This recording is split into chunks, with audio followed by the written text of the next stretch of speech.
It's the end of the day with Ray. Hello, my friends. Well, it's time for Kyocera's third quarter numbers. Folks, FY 2023, Kyocera 9 months in. Operating profits looking great. Top line revenues growing. Folks, you know, when I go through Kyocera's presentation and a couple other of the OEM's presentations, I get excited because the discipline in those organizations just jumps off the pages. You know, these organizations are focused on operating profit. They're focused on doing things right. They're focused on making sure that they maintain as an ongoing concern. They're very focused on it. And some of these other OEMs, you go through their presentations, and this is what I really believe happens. You know, they underperform so badly. There's really no accountability going on. So they call up Key Point Intelligence and they say, hey, we want to buy a couple BLI awards to plaster all over our website so we can distract the marketplace from our underperformance. And then there's the folks like Kyocera that just continuously deliver operating profit, continuously aspire to do better things, and hit their achievements. And so without any further ado, let's jump on that Sharp Interactive board. I got a couple of things to share about Kyocera. The first thing I got to tell you is this, Kyocera, that Task Alpha 15000C is going fantastic. I'm hearing a lot of good reviews. So I got to tell you this. From the print shop to the desktop, ink is the link. From the print shop to the desktop, ink is the link. I truly believe that businesses are going to replace their great relationships with laser technology to the better experience of ink. And that's going to happen in the very near future. Back in 2017, I started the A4 revolution. You know, it took about 3 years before anybody really joined into that revolution with any kind of force. It was like in 2021 sometime that Frank Canada did an episode on Fridays with Frank, and the title of it was, Maybe It's Time We Give A4 Respect. When he did that episode, I started screaming, maybe it was time we gave A4 respect a long, long time ago. But ladies and gentlemen, I don't believe that the transition from laser to ink is going to take a decade. I believe it's going to happen quicker than most of you all can imagine. And Kyocera, you have the technology to do this. You could take that fantastic technology and put in that Task Alpha 15000C and move that downstream, and I strongly recommend that you do that. So I came up with a slogan for you, Kyocera. We take the beds out of production print. That Task Alpha C is doing so well, you can see it here in a print shop. It's just clean. Clean, clean, clean. And then over here, you can see what it looks like when you're using production laser. It's a mess. PMs, parts all over the place. It's just a mess. Fuser, kits, and all this crap and dirt and filth. You got to have a bed in the shop for the technician because he's in there so much. This particular technician dropped his vacuum cleaner on the bed, just fell on the floor. He's got toner all over himself. Probably told the customer, I'll be back in a couple hours. I had to send my sidekick back to the shop to get some fuser parts. Boy, what a mess. Kyocera, we take the beds out of production print. Let's look at Kyocera's numbers. Top line revenue for the 9 months is $11.7 billion. Operating profit of $866.6 million, 7.5%. I got to put the pen down. Congratulations, Kyocera. Congratulations. That's a great number for your corporation, and we got to have operating profit in these turbulent times and keep up that discipline.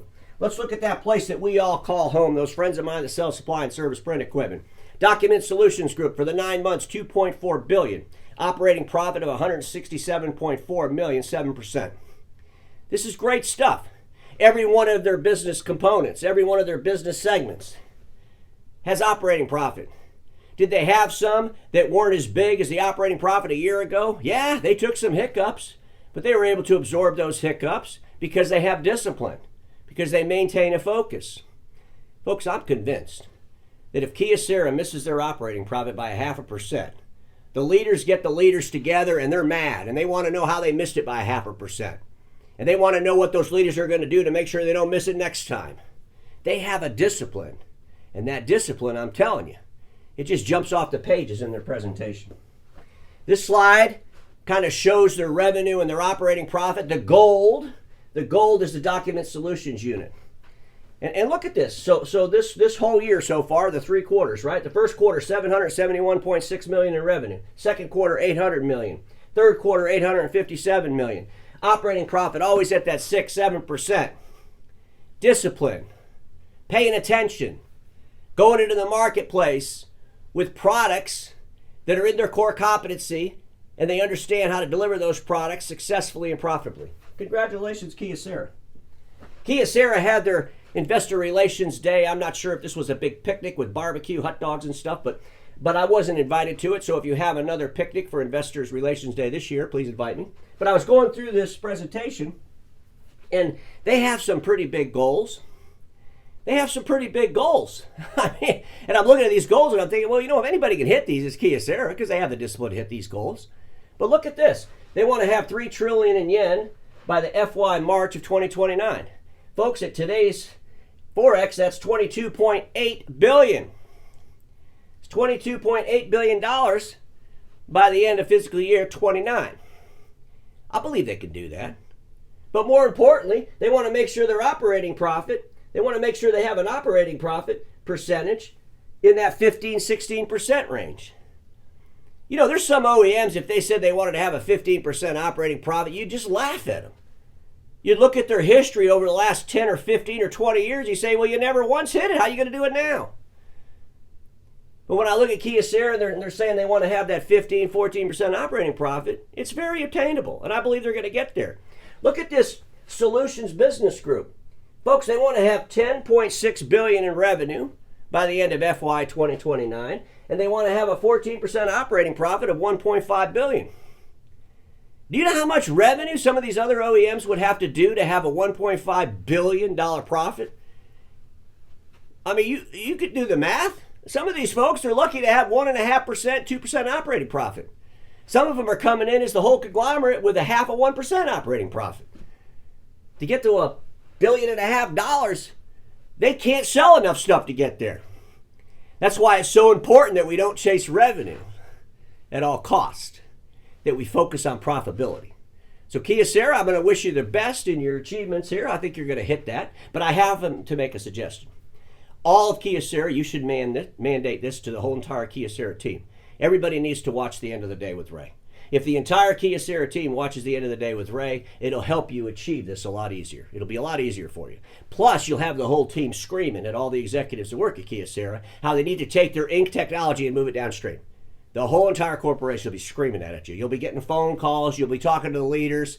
You'll be asking them how sales are going. They're going to say, well, we really got to get this ink technology to move downstream because we got some competitors coming in trying to take away our great laser relationships by delivering a better experience of ink, and we got to stop that from happening. Whew. You see what's going to happen? That's your future, baby. But when I'm going through and they talk about their future and what they want to achieve in their future, it's all about accountability equals viability equals profitability. Those are my words.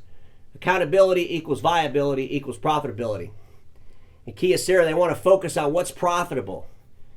They want to rethink things that aren't profitable. Could you imagine if some of the OEMs in our space actually looked at their business that way? They said, oh man, we've been doing this for like 15 years. It's way out of our scope. It's not really profitable. Our financials aren't proving we're having any success. Why don't we just get out of it? Why don't we dump it? Because over the next few years, folks, there's going to have to be some tough decisions made from all the OEMs. I guarantee you, those tough conversations are coming. Folks, this is my last slide, and I want to say it again. Bring ink to Business Sprint. Come on, Kyocera, you got the technology. But Kyocera has some big ambitions. And one of the things I wanted to point out on this slide is they're talking about their facilities in Japan and their manufacturing facilities. And folks, the OEMs are going to have some serious conversations with themselves about manufacturing, geopolitics, and how that's going to affect their manufacturing. What are their plants capable of manufacturing?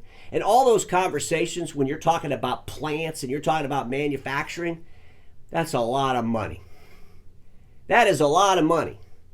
And if you don't have the discipline to pay attention to your profit and you just want to run around and chase revenue, you're going to have some real challenges as you have to address your factories and your manufacturing capabilities. Because, ladies and gentlemen, the world's not going to get any easier over the next few years. There's a lot of challenges coming to us. But it'll be those OEMs that have discipline that'll get through it. And everybody watching me knows this. Status quo is the killer of all that'll be invented. Don't get stuck in status quo, and I'll see y'all tomorrow.